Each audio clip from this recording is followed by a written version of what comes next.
ప్రజలకిచ్చిన హామీలు ఎంతవరకు నెరవేర్చారు? బడ్జెట్ కేటాయింపులు సక్రమంగా ఖర్చవుతున్నాయా? ఎన్నికల మేనిఫెస్టోలో మనం చెప్పింది చెప్పినట్లు జరుగుతుందా? ప్రధాని మోడీ మంత్రివర్గ సహచరులపై సంధించిన ప్రశ్నలివి. కేంద్ర మంత్రిమండలి సుదీర్ఘ సమావేశంలో ప్రతి ఒక్కరి పనితీరును క్షుణ్ణంగా పరిశీలించిన మోడీ ఇకపై ఎలాంటి పనితీరును ప్రదర్శించాలో కూడా దిశానిర్దేశం చేశారు.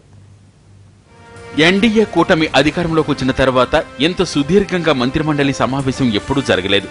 ప్రజలు అధికారం ఇచ్చి 2 ఏళ్లు పూర్తవడంతో అనుకున్న స్థాయిలో పనిచేస్తున్నామా లేదా అన్నదానిపై మోడీ ఫోకస్ పెట్టారు.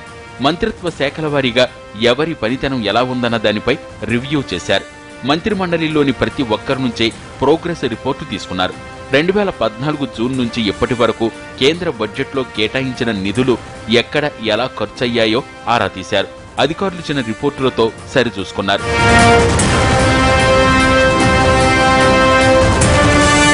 కేంద్రం చేపట్టిన వివిధ ప్రాజెక్టులు సక్రమంగా అమలు కావటం లేదని పీఎంఓ నిఘాలో తేలింది. దీనిపై మంత్రులను సూటిగా ప్రశ్నించారు మోడీ.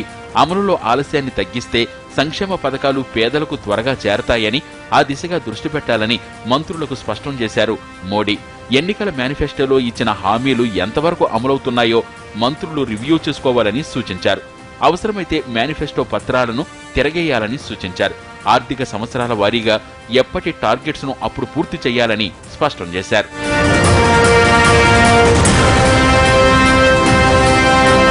కేంద్ర ప్రభుత్వ పరిధిలోని 42 కీలక విభాగాలు, వాటి శాఖల మంత్రుల పనితీరుపై పూర్తిస్థాయిలో విశ్లేషణ జరిపారు మోడీ. శాఖల పనితీరు ఎలా ఉందో కార్యదర్శులు 100 పేజీల నివేదికను మంత్రుల ముందు ఉంచారు. వాటన్నింటిపైన చర్చించారు మోడీ. అధికారంలోకి వచ్చి సగం కాలం పూర్తవుతోందని, ఇక నిర్లక్ష్యంగా ఉంటే కుదరదని తేల్చి చెప్పారు. ఇకపై ప్రతి 3 నెలలకోసారి రివ్యూ చేస్తానన్నారు.